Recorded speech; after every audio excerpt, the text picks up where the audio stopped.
Shalom, shalom, shalom, shalom, shalom, shalom. Bien-aimés, nous sommes aujourd'hui à notre rendez-vous. Dimanche, on s'était donné donc rendez-vous pour aujourd'hui à partir de 20h30 pour continuer donc l'enseignement sur la saine doctrine. Je vous souhaite déjà la bienvenue et nous voulons recommander ces moments au Seigneur afin que par le Saint-Esprit, nous puissions donc faire toutes choses pour la seule gloire de son nom et pour notre édification. Nous appelons donc le Saint-Esprit vraiment à être au contrôle du début jusqu'à la fin et que tout esprit de perturbation soit loin de nous et que l'esprit de vérité, l'esprit qui nous conduit dans toute la vérité soit le seul maître de ces moments afin qu'au sortir de ces moments, nous soyons véritablement édifiés. Alors, nous allons donc aujourd'hui parler des différents éléments constitutifs de la saine doctrine. Nous n'allons pas parler de tous les éléments parce que c'est tellement long. Et aujourd'hui, nous allons, si Dieu le veut, parler d'un seul élément seulement parce que nous n'avons pas beaucoup de temps. Alors donc, nous allons parler d'un élément aujourd'hui. Et cet élément s'intitule « Jésus, la voie unique pour le salut ». Voilà, donc c'est un élément essentiel, déterminant pour ce que nous appelons aujourd'hui la sainte doctrine. Si dans la sainte doctrine, il n'y a pas cet élément, ce n'est pas une sainte doctrine parce que c'est l'un des éléments fondamentaux d'ailleurs.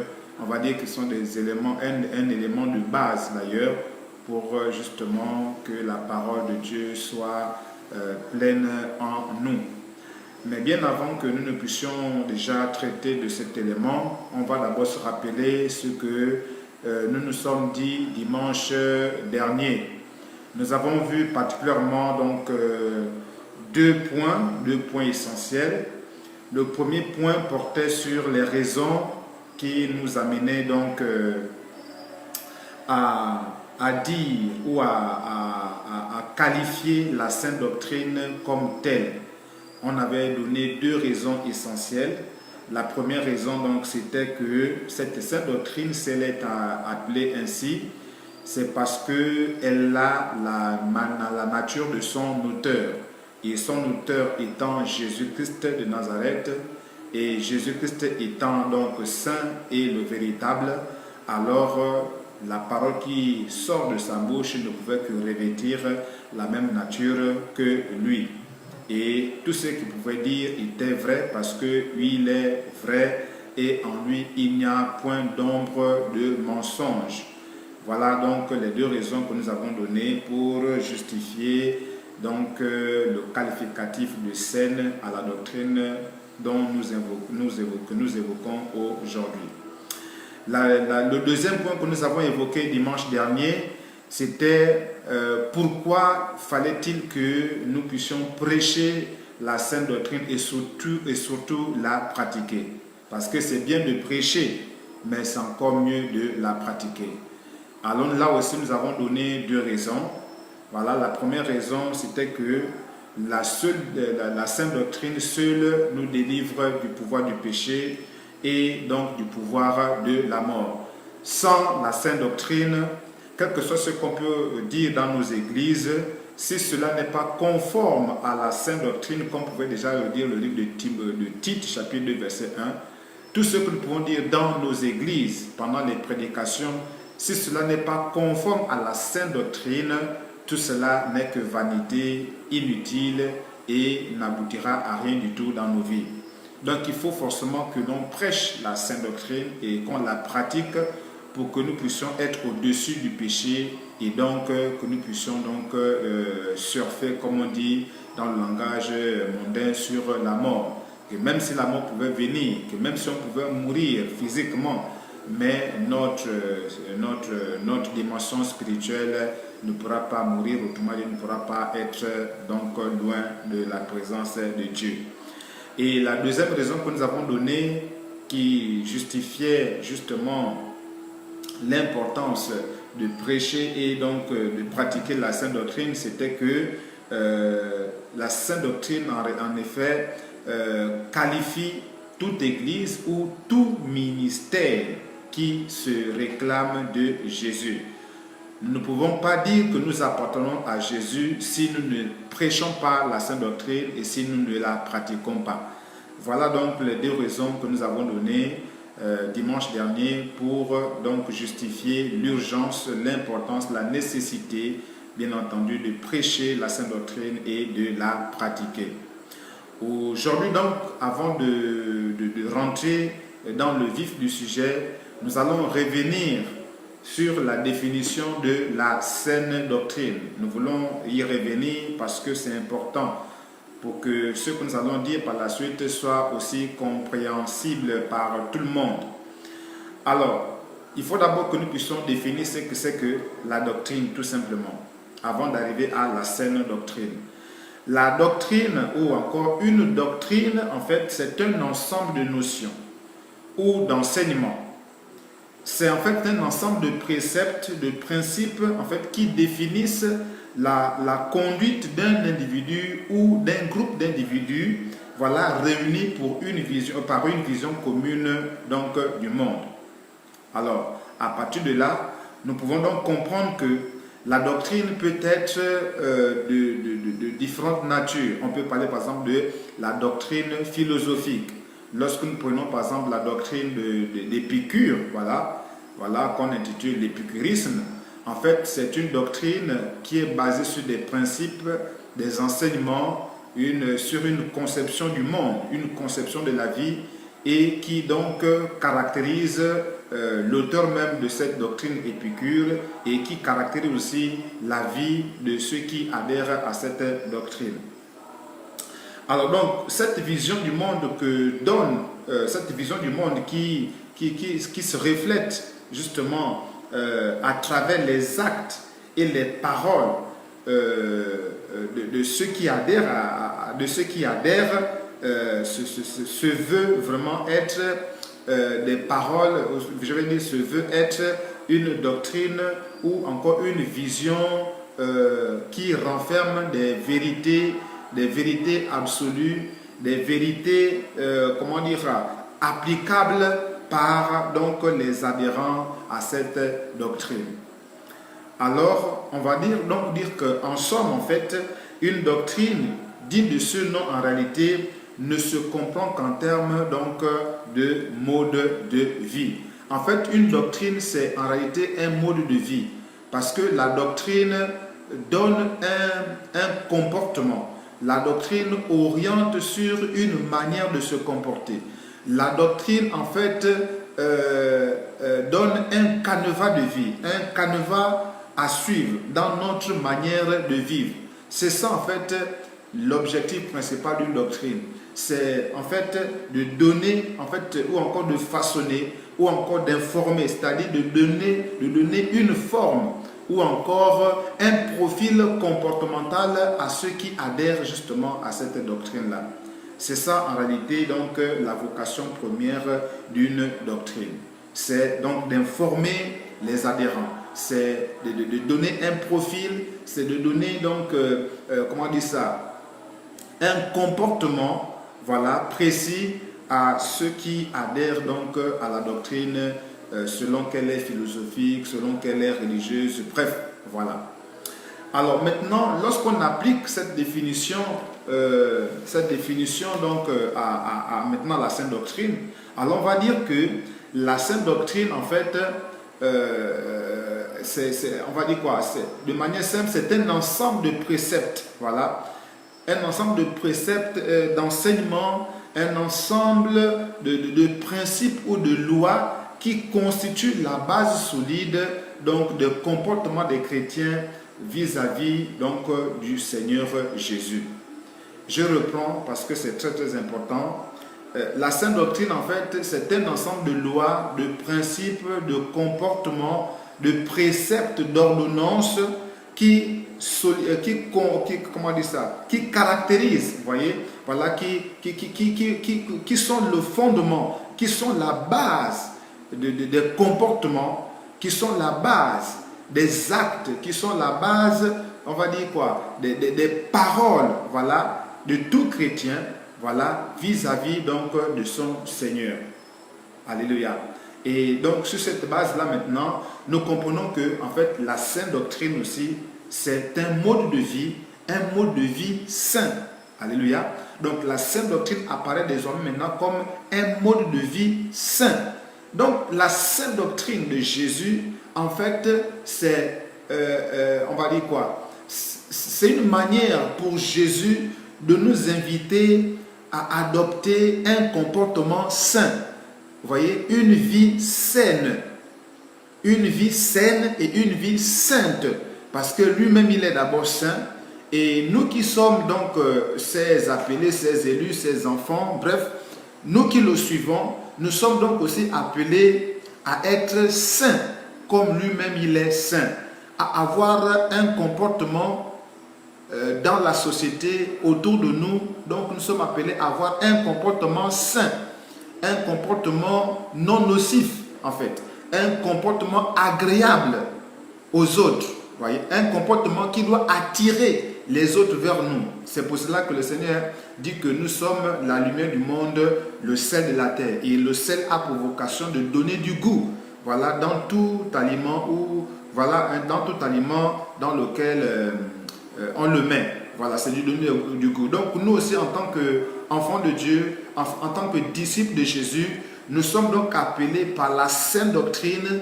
à avoir un comportement sain afin de donner du goût afin d'attirer donc le monde à Christ au travers de notre manière de vivre. Donc la sainte doctrine, en fait, c'est un mode de vie sain que les chrétiens doivent adopter par amour pour Christ et par souci donc de propager le message et la vie de Christ autour d'eux. Alléluia. Donc c'est cela que nous devons comprendre à propos de la saine doctrine. Mais mieux encore, en fait, la saine doctrine est l'image même de Jésus. Alléluia. La saine doctrine est l'image même de Jésus-Christ. Alléluia. Alors, de même que Jésus a le pouvoir donc de donner, on va dire quoi? De donner la vie. Alléluia. Étant donné que la sainte doctrine est à son image, alors la sainte doctrine a aussi pour vocation de donner la vie à ceux qui s'y conforment, à ceux qui marchent conformément à cette sainte doctrine-là. Christ est venu donner la vie, Jésus est venu donner la vie.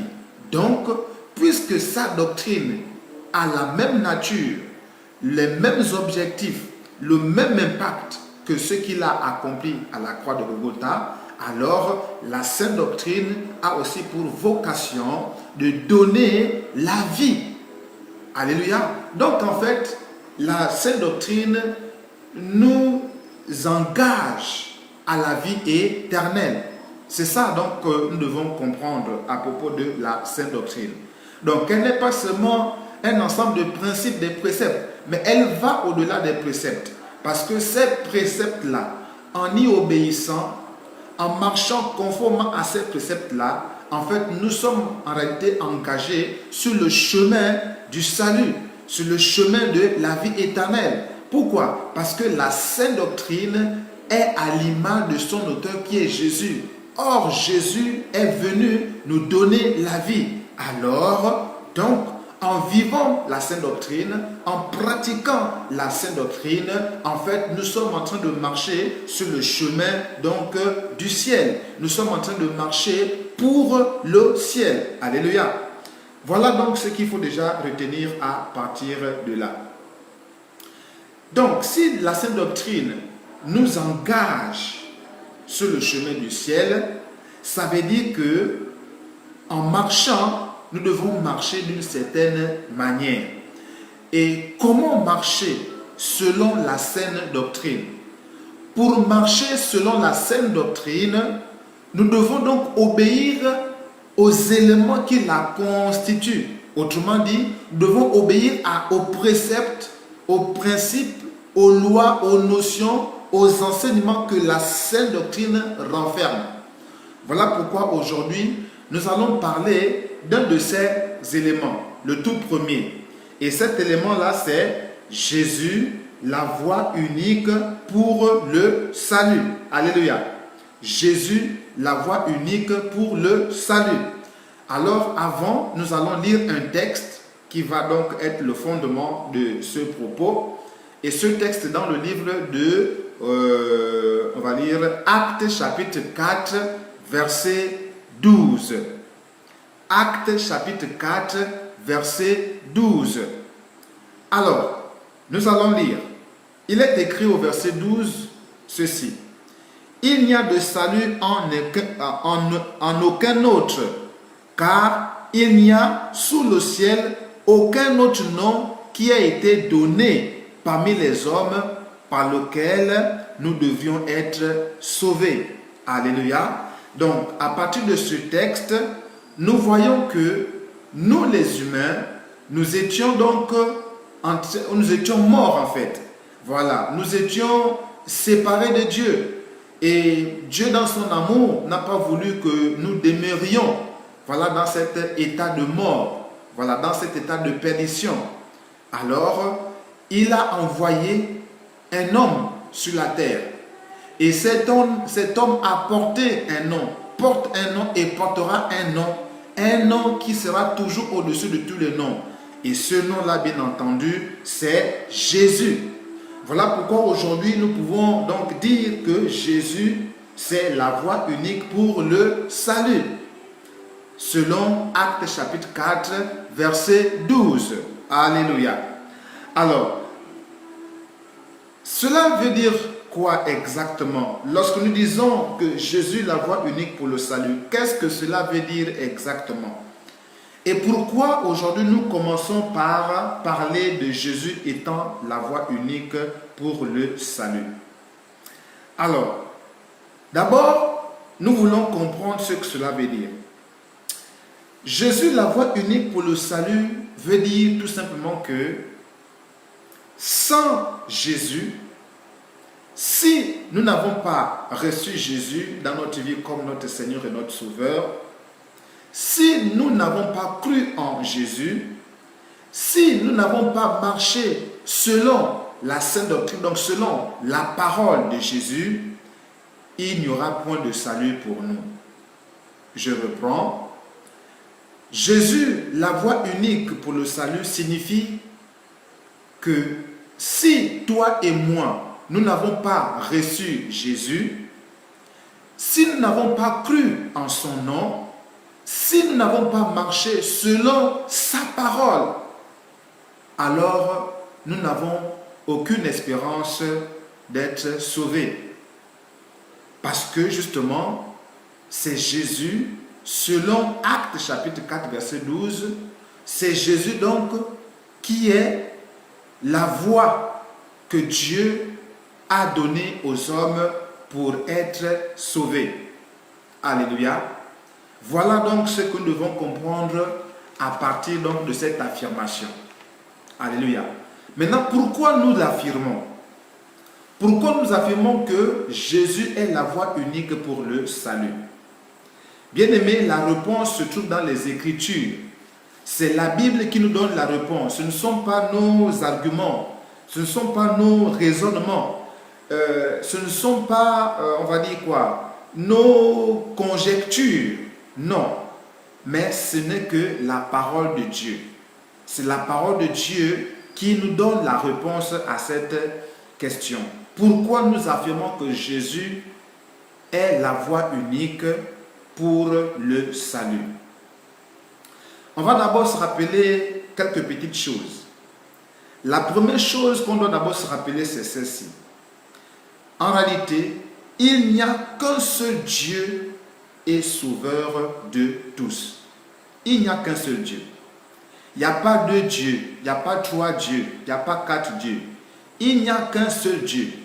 Il n'y a qu'un Dieu unique qui sauve les hommes. Il faut d'abord qu'on puisse partir de ce point-là. Il n'y a pas deux dieux, il n'y a pas trois dieux. Là, déjà, je suis en train de tordre le cou à l'enseignement par rapport à ce qu'on appelle la Trinité. Je suis en train de tordre le cou à la Trinité que beaucoup d'églises enseignent. La Trinité n'est pas biblique, n'est pas inspirée de Dieu. Pour dire ceci, et je reviens encore pour le signaler et pour le répéter, il n'y a qu'un seul Dieu. Il n'y a qu'un seul Dieu unique. Il n'y a qu'un Dieu unique qui sauve. Il n'y a pas deux, il n'y a pas trois. Il n'y a pas trois personnes en un Dieu. Non. Il n'y a qu'une seule personne en un Dieu unique. Alléluia. Nous y reviendrons. Donc, on établit déjà dès le départ qu'il n'y a qu'un seul Dieu qui sauve. Alléluia. Alors, si nous lisons le livre de 1 Timothée chapitre 4 verset 10 ou le livre de Éphésiens chapitre 4 verset 5 à 6, il est clairement affirmé là-bas qu'en réalité, il n'y a qu'un seul Dieu. Nous n'aurons pas le temps de lire tous les textes. Dieu merci, vous avez déjà la capacité de lire les textes. Voilà pourquoi je vous les donne, pour que vous ayez le temps aussi de les lire chez vous. Je reprends. Alors, 1 Timothée 4, verset 10 et Éphésiens 4, verset 5 à 6 affirment clairement qu'il n'y a qu'un seul Dieu qui sauve les hommes. Alléluia. Maintenant, lorsqu'on entend parler de Dieu le Père, Dieu le Fils, Dieu le Saint-Esprit, ça veut dire quoi? Est-ce que ça veut dire qu'il y a un Dieu qui est Père, il y a un Dieu qui est Fils, il y a un Dieu qui est Saint-Esprit, c'est-à-dire trois dieux? Non, non, non, non. Comme je le disais déjà un peu plus haut, il n'y a qu'un seul Dieu. Alléluia. Ce seul Dieu-là, ce Dieu unique qui sauve les hommes, s'est manifesté de trois manières justement aux hommes. Je reprends. Le Dieu unique, le seul Dieu, le créateur de toutes choses, s'est manifesté aux hommes de trois manières. C'est là que beaucoup n'ont pas compris et ont pensé qu'il y avait un Dieu le Père à côté, un Dieu le Fils de l'autre côté, un Dieu le Saint-Esprit peut-être derrière ou devant, on ne sait pas, ou en haut, on ne sait pas. Mais en réalité, Dieu le Père, Dieu le Fils, Dieu le Saint-Esprit, c'est un seul et même Dieu, mais qui s'est manifesté de différentes manières aux hommes, tout simplement. Alléluia. C'est ce que vous devez comprendre, bien-aimés. C'est comme ça qu'on doit comprendre les Écritures. Dieu le Père, en fait, c'est Jésus que nous connaissons. C'est Jésus qui s'est manifesté, que nous connaissons, qui a vécu sur la terre, qui a vécu au milieu des hommes. Donc Dieu le Père, c'est ce Jésus-là qui s'est manifesté au milieu des hommes. Donc Dieu le Père, c'est Jésus en tant que créateur de l'univers et tout ce qu'il renferme. Si nous partons dans le livre de Genèse chapitre 1 verset 1, là-bas il est clairement dit qu'au commencement Dieu créa le ciel et la terre. Mais il n'y a pas que le ciel et la terre, il a créé aussi bien d'autres choses. Alléluia. Donc le Dieu créateur là, ce Dieu qui a créé le ciel et la terre et tout ce que le ciel et la terre renferment là, ce Dieu là était encore invisible. Alléluia. Pendant qu'il créait, il était invisible, mais il se manifestait déjà au travers de la création. Et une fois qu'il a créé toutes choses, et le couronnement de sa création étant l'homme, il s'est reposé le 7e jour. Alors, il a commencé une relation avec l'homme, jusqu'au jour où il y a eu cette catastrophe en Éden. Ce jour où Adam et Ève ont péché en mangeant le fruit défendu. Alléluia. C'est là que le drame s'est passé et le drame s'est soldé par la séparation. Or, si nous nous séparons de la source d'eau vive, si nous nous séparons de la vie, qu'est-ce qui arrive? C'est la mort. Donc, lorsque Adam et Ève se sont séparés de Dieu, la mort est automatiquement rentrée. De toute façon, la mort est rentrée au moment même où Adam et Ève ont mangé le fruit. À l'instant même où ils ont désobéi, la mort est entrée par là. Et la conséquence, c'est bien entendu ce qui s'est passé par la suite. Ils ont été chassés. Alors l'homme devra désormais se nourrir avec, par la sueur de son front. Et la femme devait maintenant mettre au monde avec les douleurs. Tout ça, vous connaissez. Donc, mais l'homme étant la prunelle des yeux de Dieu, ou encore l'homme étant le couronnement de sa création, alors l'homme avait une place de choix dans son cœur et il ne pouvait pas accepter que l'homme soit encore, je vais dire que l'homme soit loin de lui. Alors, qu'est-ce qu'il a fait? Alors, il a fait la promesse de sauver l'homme. C'est vrai que cela a pris du temps, énormément du temps, pour qu'il vienne sauver l'homme. Mais il a fini quand même par tenir sa promesse. Et c'est comme ça que ce Dieu créateur, ce Dieu qui était avec Adam dans le jardin d'Éden, et finalement, à cause de ce drame-là, ils se sont séparés. Ce même Dieu est venu maintenant à nous les hommes, parce qu'on était déjà nombreux sur la terre. Alors ce Dieu qui était invisible, alors a choisi de rentrer dans le domaine de la visibilité. Alors c'est comme ça qu'il a pris forme, il a pris un corps. Et bien sûr, il est venu à nous en chair, il est venu au milieu de nous pour nous sauver de la perdition dans laquelle nous étions à cause de la désobéissance dans le jardin d'Éden. Donc Jésus, c'est Dieu fait homme, c'est Dieu fait chair, puisqu'il est avant tout esprit. Alors pour sauver les hommes, il fallait qu'il prenne corps. Et Dieu a pris corps en la personne de Jésus. Dieu a pris corps et a pris un nom, et ce nom-là, c'est Jésus. Donc, Dieu le Père, ce n'est que Jésus qui est finalement Dieu le Fils. Ce Dieu le Fils-là, qui est le Dieu le Père, qui s'est fait donc homme. C'est Dieu le Père qui a pris donc, bien sûr, la forme humaine pour sauver l'humanité. Et enfin, Dieu le Saint-Esprit, c'est encore ce même Jésus qui finalement, en tant qu'esprit, qui se manifeste au milieu de son peuple qu'il a sauvé, se manifeste pour le guider, pour, le conduire dans toute la vérité et surtout l'inspirer dans tout ce qu'il doit faire. Alléluia. Donc, pour nous résumer à ce niveau, Dieu le Père, Dieu le Fils, Dieu le Saint-Esprit, c'est Jésus et Jésus-Christ seul. Il n'y a pas un autre Dieu en dehors de Jésus. Le Dieu que nous connaissons, c'est ce Dieu-là qui s'est manifesté en chair et a pris le nom de Jésus. Alléluia. Donc, mon frère, ma soeur, que nous soyons dans l'Ancien Testament ou dans le Nouveau Testament, il n'y a qu'un seul Dieu qui s'est manifesté aux hommes pour le sauver et aujourd'hui pour le conduire. Alléluia. Et si nous repartons dans l'Ancien Testament, comment Jésus se manifestait?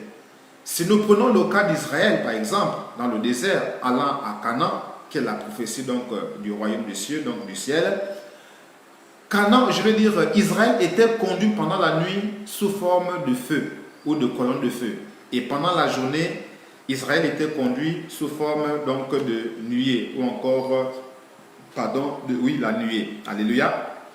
Et si nous regardons encore dans les Écritures, bien-aimés, Jésus s'est manifesté.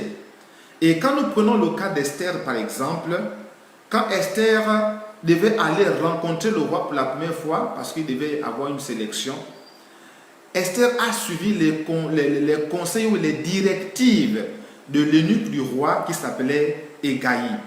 Et Hégaï donc était ici, on va dire quoi, l'image ou la figure du Saint-Esprit qui nous enseigne à marcher selon la volonté donc de Dieu le Père. Alléluia, ou encore de Jésus. Alléluia. Et quand nous arrivons maintenant dans le Nouveau Testament, on se rend compte que le livre de Jean chapitre 16 verset 13 nous dit que le Saint-Esprit, c'est l'Esprit de vérité et qui nous conduit dans la vérité. Et dans le livre de Romains chapitre 8 verset 14, il est écrit que les enfants de Dieu sont ceux-là qui sont conduits par le Saint-Esprit. Vous voyez? Donc nous qui sommes l'Église aujourd'hui, c'est-à-dire nous les rachetés, nous qui avons donc reçu le message de Jésus en tant que Sauveur et Seigneur, nous qui avons cru en ce message, nous sommes appelés les rachetés, nous sommes appelés son Église épouse, et donc c'est par son Esprit maintenant qui nous conduit, c'est par son Esprit maintenant qui nous dirige, afin que nous puissions mener une vie qui lui plaît. Voilà pourquoi lorsque nous revenons maintenant à la définition de la Sainte Doctrine en tant que mode de vie, en fait, le Saint-Esprit nous donne la capacité justement de mener cette vie-là. Le Saint-Esprit nous donne la capacité de vivre la Sainte Doctrine, de pratiquer la Sainte Doctrine. Alléluia.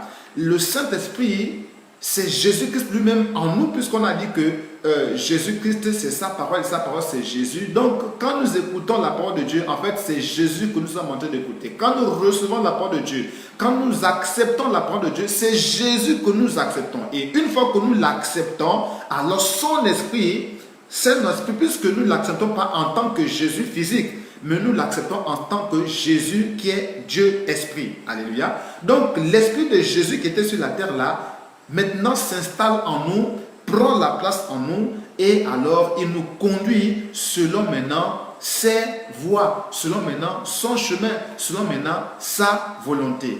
Alléluia. Donc ici, nous comprenons que il n'y a qu'un seul Dieu. Et ce Dieu-là, c'est Jésus.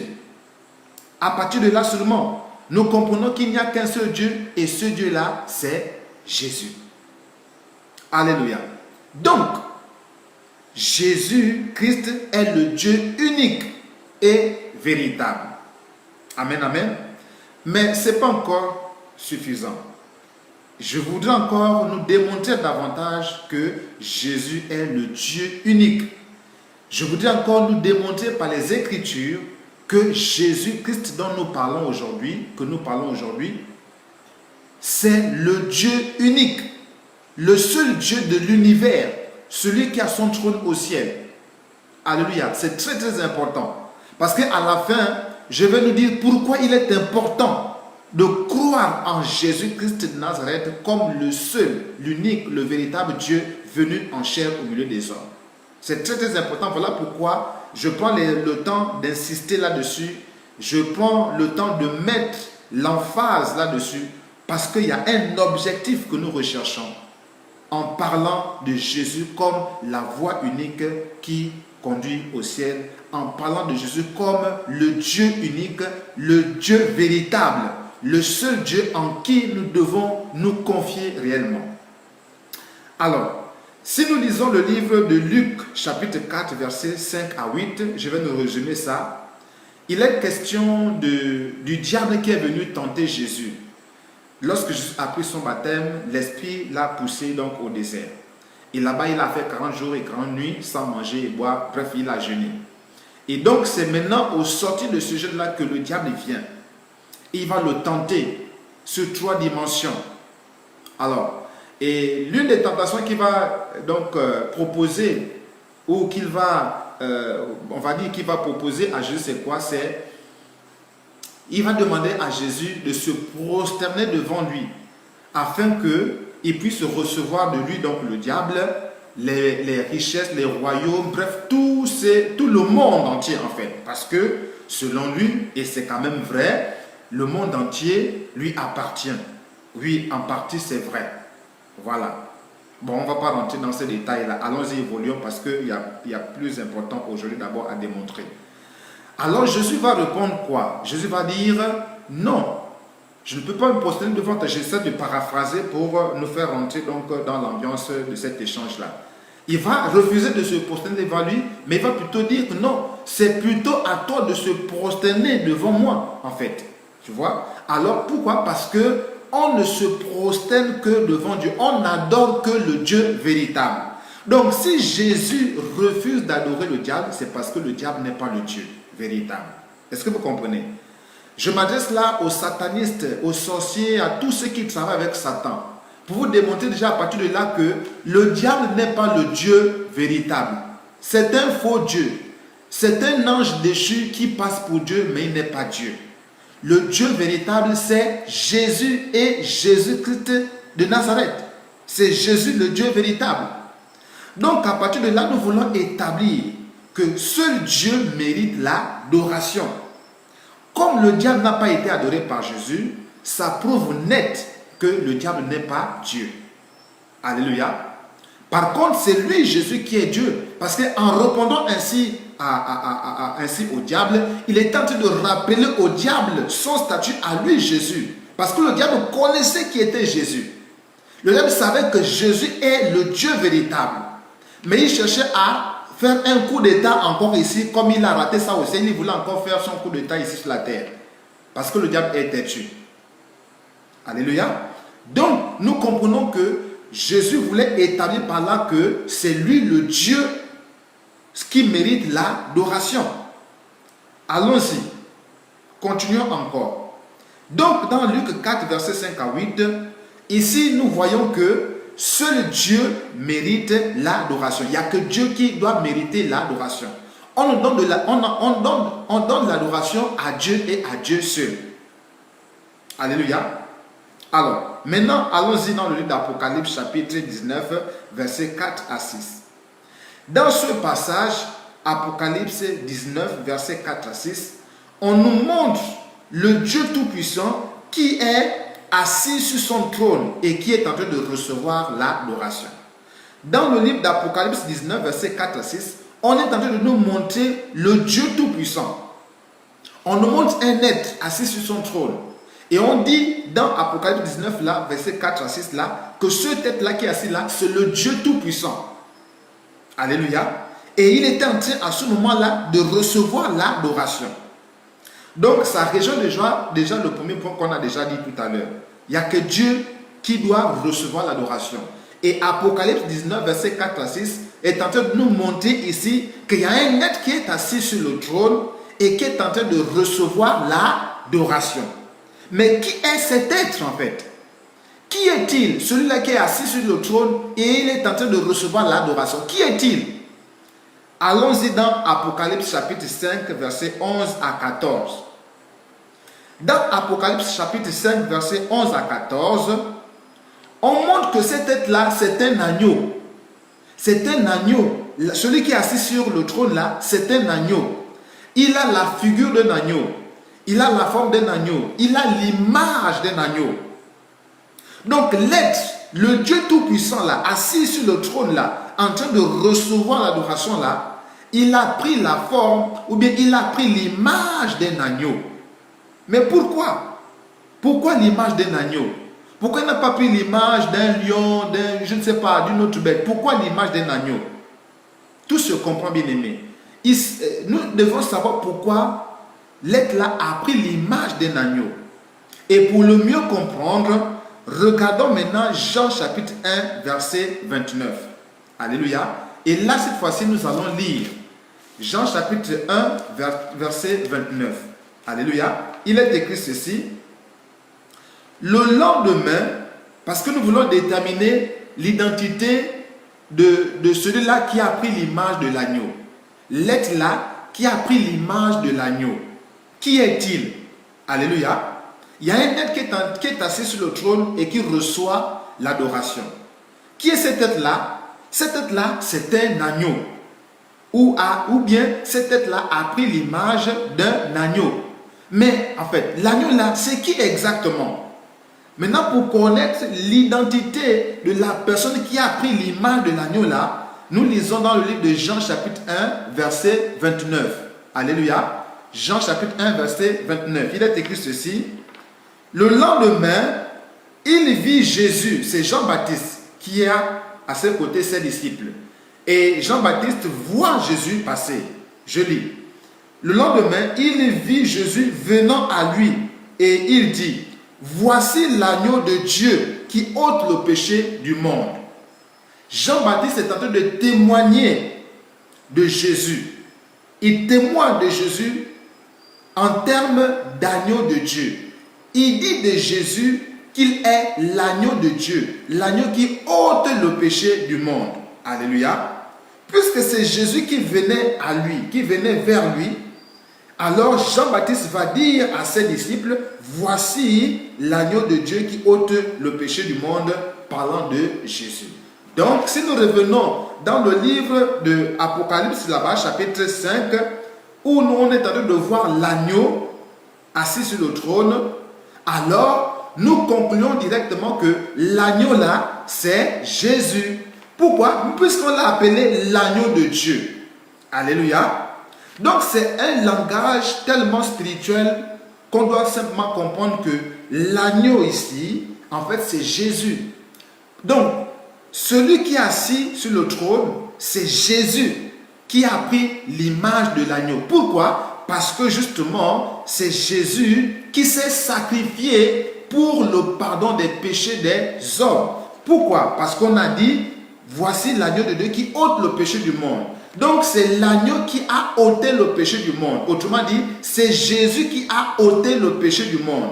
Et comme il a ôté le péché du monde avec l'image de l'agneau, alors en étant au ciel, il prend cette image de l'agneau pour rappeler que c'est lui seul qui mérite de s'asseoir sur ce trône et de recevoir la louange, de recevoir l'adoration, parce qu'il le mérite. D'autant plus qu'il a accompli une œuvre parfaite et puissante, une œuvre incomparable, une œuvre qu'on ne peut donc imiter. Alléluia. À partir de là, nous comprenons donc que l'agneau qui est assis sur le trône, recevant l'adoration, ce n'est que Jésus.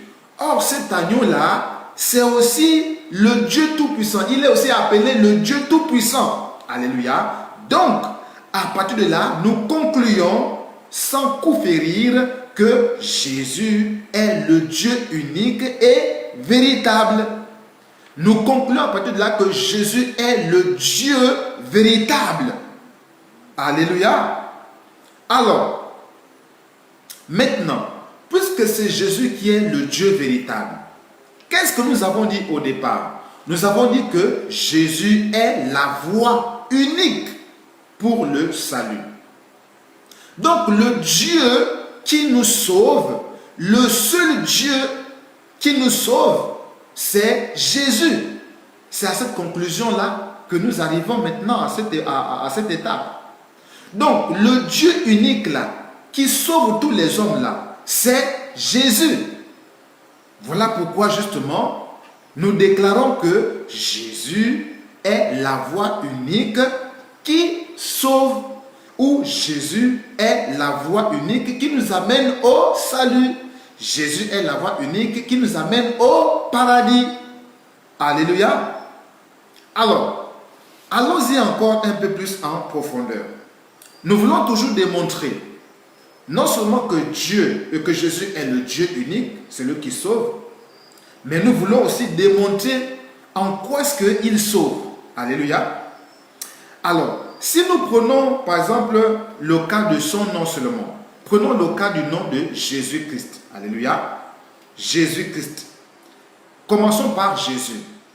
Quand nous lisons les Écritures dans le livre de Matthieu chapitre 1 verset 20 à 21, on voit ici bien sûr l'ange qui va apparaître à Marie et qui va lui dire que tu auras un fils et tu vas lui donner le nom de Jésus parce que c'est celui qui va sauver ses frères, c'est lui qui va sauver son peuple.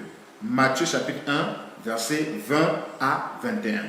Donc en fait le nom Jésus veut dire celui qui sauve. Le nom Jésus veut dire sauveur. C'est ce qui est écrit dans le livre de Matthieu chapitre 1 verset 20 à 21. Le nom Jésus signifie celui qui sauve ou bien signifie sauveur. Le nom Jésus. Alléluia. Donc, si le nom Jésus veut dire sauveur, alors, à partir de là, nous pouvons déjà commencer à renforcer la conclusion qu'on avait déjà établie plus haut.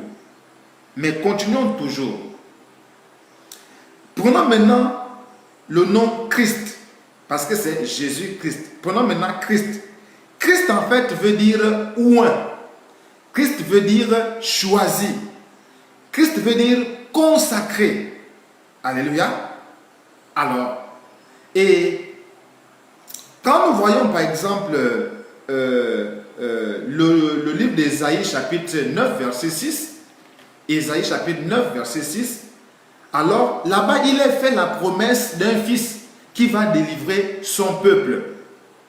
Dans Ésaïe 9, verset 6, il a fait une promesse. Et cette promesse, c'est que il devait naître un fils, et ce fils-là devait sauver donc son peuple ou bien ses frères. Alléluia. C'est ça la promesse qui a été faite dans Ésaïe 9, verset 6. Puisque Ésaïe a déjà fait la promesse, Ésaïe a déjà annoncé, il faut absolument que la promesse s'accomplisse. Alléluia.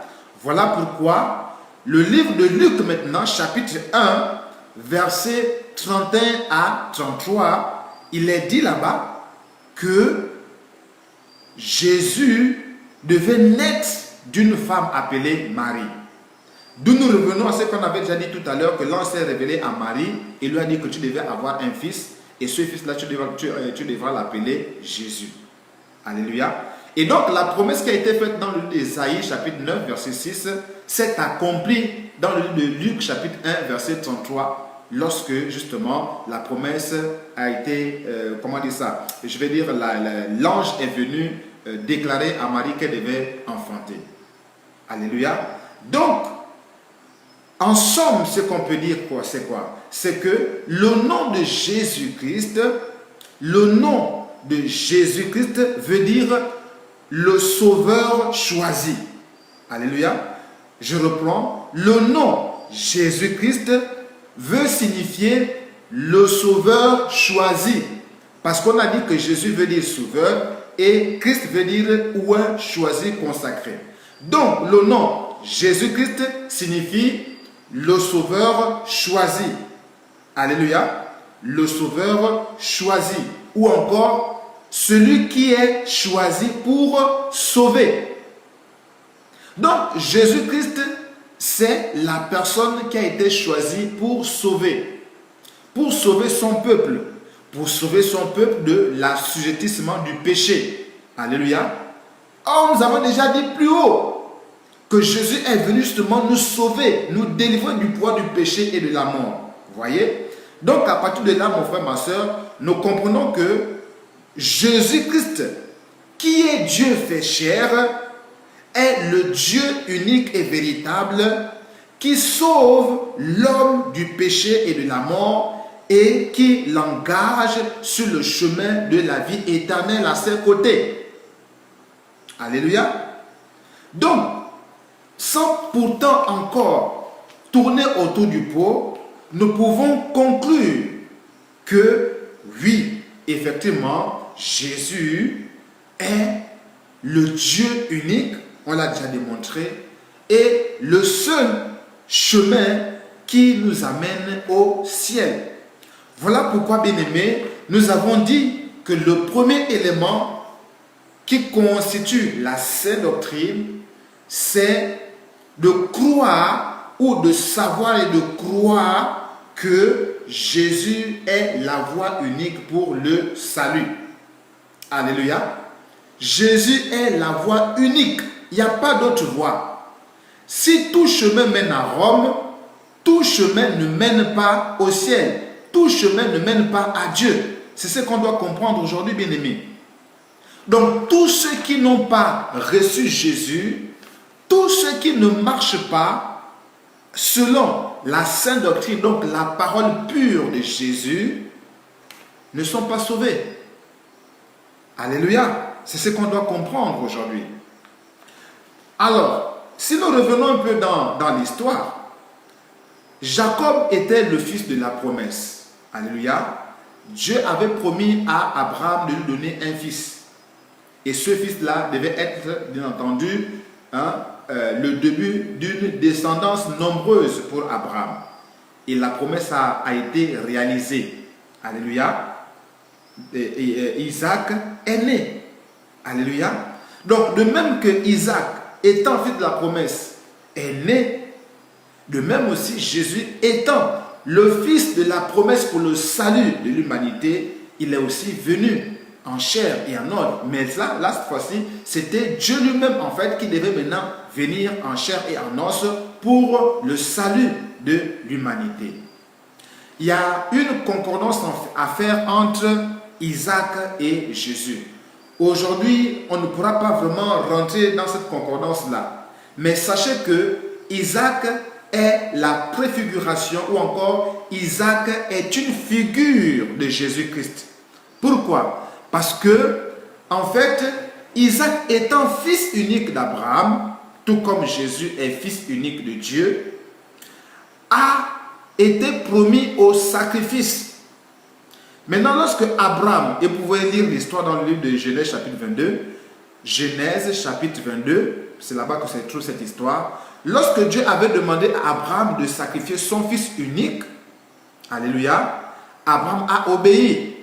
C'était déjà une manière d'annoncer que Dieu aussi devait sacrifier son fils unique afin de sauver donc l'humanité. Alléluia. Donc Abraham a obéi et est allé vers le mont Morija pour pouvoir sacrifier Isaac comme demandé par le Seigneur. Mais Dieu voulait simplement établir l'obéissance et la foi d'Abraham pour qu'il soit définitivement établi comme le père de la foi, tout simplement. Dieu savait que Abraham devait obéir jusqu'au bout. Il le savait. Donc Dieu n'a pas fait ça pour lui, non. Dieu a fait ça pour nous qui sommes les descendants d'Abraham. Dieu a fait ça pour établir Abraham comme le père de la foi. Alléluia. Donc Abraham a obéi. Et au moment où vous voulez maintenant accomplir l'acte, sa main a été arrêtée. Et Isaac a été remplacé. Il y a un bouc qui s'est pris les cornes dans un buisson. Et le buisson là, dans lequel a été pris donc, le bélier là, c'est aussi prophétique. Ça renvoie toujours à la personne de Jésus. Bon, nous n'allons pas rentrer dans ces détails-là. Ça serait certainement dans les prochains posts. Donc, alors Abraham a vu donc le bélier qui était entremêlé dans le buisson et il est allé le prendre et l'a sacrifié à la place d'Isaac. Ça signifie que nous, en fait, nous sommes les Isaac qui devions mériter, qui avions mérité la mort, en fait. Mais Jésus a pris notre place. Alléluia. Jésus a pris notre place, tout comme ce bélier-là avait pris la place d'Isaac et a été sacrifié à la place d'Isaac. De même aussi, Jésus a été sacrifié à notre place. Parce que c'est nous, normalement, qui méritions la mort. La Bible déclare que le salaire du péché, c'est la mort. C'est nous qui avons péché, ce n'est pas Jésus. Mais il a pris notre place pour que nous ayons maintenant la vie éternelle. Voilà pourquoi, bien aimé, quand tu n'as pas Jésus, tu ne peux pas avoir la vie éternelle. Parce que si toi-même tu veux te faire ta propre justice, ou si tu veux marcher selon les philosophies de ce monde pour penser qu'après ça tu vas aller au ciel, tu te trompes. Parce que pour toi, Jésus n'est pas mort. Tant que tu ne crois pas en Jésus, tant que tu ne reçois pas Jésus dans ta vie comme ton Seigneur et ton Sauveur, tant que tu ne marches pas selon sa sainte doctrine, en fait, tu es en train de dire indirectement que Jésus n'a pas pris ta place. Jésus n'a pas pris ta place. Donc en réalité, tu mérites toujours la mort. Donc en réalité, tu es toujours mort en fait. Et c'est ce que ça signifie. Voilà pourquoi, pour échapper à la mort, il faut accepter Jésus. Il faut recevoir Jésus comme ton Seigneur et ton Sauveur et marcher selon sa sainte parole, selon la sainte doctrine que nous prêchons aujourd'hui. Et aujourd'hui, ce n'est qu'un élément. La suite serait dans le temps. Alléluia. Donc, mon frère, ma soeur, toi qui vas m'écouter, pardon, mon frère, ma soeur, toi qui vas m'écouter, tu dois savoir que Jésus-Christ est le seul chemin qui conduit au ciel. Jésus-Christ est la seule voie qui conduit au ciel. Jésus est la voie unique. En fait, Jésus, c'est la seule solution que nous avons pour échapper à la mort. Et là, ce n'est même pas la mort physique. Si ce n'est que la mort physique, oh, ça devait être bien. Ça n'a rien à voir avec la mort physique, ça a à voir avec la mort spirituelle, la mort de l'âme, la séparation définitive d'avec Dieu. Alléluia. Donc, nous devons donc conclure que Jésus est véritablement le chemin unique pour aller au ciel. Il ne faudrait pas qu'on te trompe pensant que à part Jésus, il y a d'autres voies. Parce qu'il n'y a pas une religion qui sauve. Il n'y a qu'une foi qui sauve. Nous allons bientôt parler de la foi qui sauve. Il n'y a qu'une foi qui sauve. Et cette foi-là, c'est la foi en Jésus. Voilà pourquoi Jésus aujourd'hui doit être considéré. Si tu ne le considères pas comme la voie unique du salut, si tu n'avais pas encore pris la décision, l'engagement de marcher selon sa voie, sa parole, la sainte doctrine, si tu ne l'as pas encore reçu, tu n'as pas encore pris en lui, si tu ne marches pas selon sa voie, bien-aimé, dis-toi que tu es sur le chemin de la perdition en fait. Tu es toujours sur le chemin de la perdition. Si tu es musulman, dis-toi que sans Jésus, il faut que tu sois conscient, je te le dis, il faut que tu sois conscient que tant que tu n'as pas Jésus, qui est l'agneau de Dieu qui ôte le péché du monde, qui est ce béné-là qui a remplacé Isaac, bien-aimé, tant que tu n'as pas ce Jésus-là en toi, comme ton sauveur et ton Seigneur, et comme ton guide dans ta vie de tous les jours, bien-aimé, dis-toi que tu es toujours sur le chemin de la perdition. Tu es musulman, tu es bouddhiste, tu es bouddhiste, tu es quoi. Tu es libre de croire à ta religion, mais sache seulement que tant que Jésus n'est pas en toi comme ton sauveur et ton Seigneur, et tant que tu ne marches pas selon la sainte doctrine, tu es perdu. Tu es toujours perdu, en fait. C'est ce que tu dois comprendre aujourd'hui. Que tu le crois, que tu ne le crois pas, que tu l'acceptes ou que tu ne l'acceptes pas, c'est ça la vérité. Je t'assure, c'est ça la vérité. Je t'ai déjà démontré depuis le départ la divinité de Jésus et son caractère unique à sauver. Je te l'ai déjà démontré. Donc, les textes sont là. Et ce qui t'est demandé de faire, c'est quoi? Et c'est maintenant de revoir ta manière de vivre. De revoir, pourquoi pas, ta croyance, ta foi. Quel est l'auteur de ta foi? La foi que tu as là aujourd'hui là. Tu es peut-être musulman, tu es peut-être bouddhiste, je ne sais pas qui tu es. Quel est l'auteur de ta foi? C'est là que tu dois réfléchir aujourd'hui. Ne sois pas fanatique. Je t'assure mon frère, ma soeur, ça ne va pas t'aider. Ne sois pas fanatique. Sois plutôt lucide et réaliste. Reviens au fond de toi-même et regarde qui est l'auteur de ta foi. Est-ce que c'est Jésus, ou bien c'est Bouddha, ou bien c'est Mahomet, ou bien je ne sais pas qui? Qui est l'auteur de ta foi aujourd'hui? Si ce n'est pas Jésus, dis-toi que tu es toujours perdu. Il faut que tu sois conscient de ça. Alléluia. Il faut que tu sois conscient que tant que ce n'est pas Jésus qui est l'auteur de ta foi et le consommateur de ta foi, dis-toi que tu es perdu. C'est ce que tu dois comprendre aujourd'hui. Alléluia. Jésus-Christ est la vie. Alléluia. Jésus est la vie. Jean 14, verset 6 est dit clairement que, et c'est Jésus même qui parle, il dit, je suis le chemin, la vérité et la vie. Jésus-Christ est la vie. Il faut que tu me suives bien. Jésus-Christ est la vie.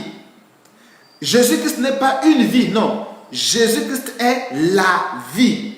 C'est de manière absolue. Donc, si tu n'as pas Jésus-Christ, ça veut dire que tu n'as pas la vie. Et la vie ici, là, ce n'est pas la vie physique, là. Là où on respire, là. Non, non, non, non. La vie dont nous parlons là, c'est non seulement cette vie, cette respiration que nous avons là, mais c'est au-delà de cette respiration-là. La vie ici, là, c'est la vie éternelle. C'est-à-dire être dans la présence de Dieu de manière éternelle. C'est de ça dont il s'agit. Donc, si Jésus qui est la vie n'est pas en toi et avec toi et pour toi, dis-toi que tu es donc dans la mort. Parce que Jésus est la vie. Il est même écrit que Jésus est le pain de vie. Jésus est le pain de vie. Jean chapitre 6, verset 35, verset 48. Jean 6, verset 35, verset 48. Il est clairement dit là-bas que Jésus est le pain de vie. Et Jésus dit même que je suis le pain de vie. Dans Jean 14, 6, il dit, je suis le chemin, la vérité et la vie. Et ici, dans Jean 6, verset 35 et verset 48, il dit, je suis le pain de vie. Alléluia. Donc, si Jésus qui est le pain de vie n'est pas en toi et avec toi et pour toi, donc la conclusion, c'est que tu es dans la mort. Est-ce que tu comprends? Il faut que tu comprennes ça. Même si tu n'es pas d'accord, mais au moins d'abord comprends ça. comprends d'abord cela. Comprends d'abord cette vérité-là. Maintenant, si tu es d'accord, tu n'es pas d'accord, ça c'est pas le problème. Le problème n'est pas à ce niveau. Le problème, c'est d'abord de comprendre. Est-ce que tu comprends que si tu n'as pas Jésus qui est la vie, tu n'as pas la vie? Est-ce que tu comprends d'abord ça? Si tu comprends ça, ok. Maintenant, est-ce que tu es d'accord? Si tu es d'accord avec ça, gloire à Dieu. Il ne te reste plus qu'une seule chose. Prends la décision maintenant de donner ta vie à Jésus. Tu demandes à Dieu ce soir ou pendant que tu vas m'écouter, demande à Dieu de venir en toi. Demande à Jésus de venir dans ta vie, de te changer, de te transformer, de faire de toi son enfant et de te conduire dans toute la vérité tout le long de ta vie. Fais seulement cette prière-là au fond de ton cœur. Alléluia. Fais cette prière-là au fond de ton cœur. Parce qu'il est écrit que Jésus étant la source d'eau vive, étant la vie, celui qui croit en lui aura la vie éternelle. Et donc celui qui ne croit pas en lui n'aura pas la vie éternelle. C'est ce qui est établi. Alléluia. C'est ce que tu dois comprendre aujourd'hui, mon frère, ma soeur. Alléluia. Alors, pourquoi nous avons parlé de Jésus en tant que la voie unique pour le salut? En fait, l'objectif de cet enseignement, c'est quoi? C'est de permettre à tout le monde de comprendre que Jésus est Dieu et il s'est fait chair. Et que quiconque croit en cela est de la lumière, il est de Christ. Alléluia. Il est pour Christ. Tant que tu reçois cette parole, tant que tu reçois dans ton cœur Jésus comme étant le Dieu unique et véritable qui est venu au milieu des hommes en tant qu'homme, si tu reçois cette parole et que tu la prends comme une parole vraie et surtout une parole aux effets bénéfiques, aux effets éternels, positifs bien entendu, alors dis-toi que tu es de Dieu, tu es de la lumière et donc tu es pour Christ. Et c'est ce que tu dois comprendre. Maintenant, l'objectif principal visé par cet enseignement, c'est quoi? C'est amener donc à la repentance tous les antichrists. Alléluia. Nous voulions donc mener par là les antichrists à la repentance. Alléluia. Qui est antichrist? Bien aimé, il y a beaucoup des antichrists. Non seulement l'antichrist, c'est celui-là, cet homme impie qui va être le réceptacle du diable, qui va donner son corps, son âme, son esprit au diable, qui va permettre au diable de s'incarner. Alléluia. Non seulement l'antichrist, c'est cet homme-là qui arrive bientôt, très très bientôt d'ailleurs, pour s'aimer le chaos, pour apporter la désolation dans le monde. Ça va se passer bientôt. Mais il y a déjà aussi des petits antichrists. De même qu'il y a les petits Christ, c'est-à-dire les enfants de Dieu, les disciples de Jésus, qui témoignent de Jésus et qui manifestent la vie de Jésus. De même aussi, il y a des petits antichrists. Qui est antichrist, bien-aimé? Nous allons lire dans le livre de 1 Jean chapitre 4. 1 Jean chapitre 4. Alléluia. Et on va terminer avec ça. 1 Jean chapitre 4, versets 2 à 3. Il est écrit ceci. Reconnaissez à ceci l'Esprit de Dieu. Tout esprit qui confesse Jésus, Christ venu en chair, est de Dieu. C'est ce que je disais tout à l'heure. C'est-à-dire que quand tu reçois Jésus dans ton cœur, quand tu acceptes Jésus dans ton cœur, quand tu es d'accord que Jésus est Dieu venu au milieu des hommes en chair, si tu acceptes Jésus comme le Dieu véritable qui est venu au milieu des hommes et a pris une forme humaine pour sauver les hommes, si tu acceptes ça et tu reçois ça et tu marches selon cette vérité-là, tu es de Dieu, tu es de la lumière. Je l'ai dit plus haut et voilà le verset qui le confirme. Alléluia. Donc, reconnaissez à ceci l'Esprit de Dieu. Tout esprit qui confesse Jésus-Christ venu en chair est de Dieu. Donc, si toi, mon frère, ma soeur, tu confesses Jésus aujourd'hui, dans ton cœur et dans tes faits pratiques, dans tes paroles, dans ton cœur, dans tes paroles, dans ton comportement de tous les jours, tu confesses Jésus comme Dieu venu en chair au milieu des hommes pour les sauver, tu es de Dieu. Tu n'es pas un antichrist. Tu es de Christ en fait. Poursuivons verset 3. Et tout esprit qui ne confesse pas Jésus n'est pas de Dieu. Alléluia. Je reprends. Et tout esprit qui ne confesse pas Jésus n'est pas de Dieu. C'est celui de l'antéchrist.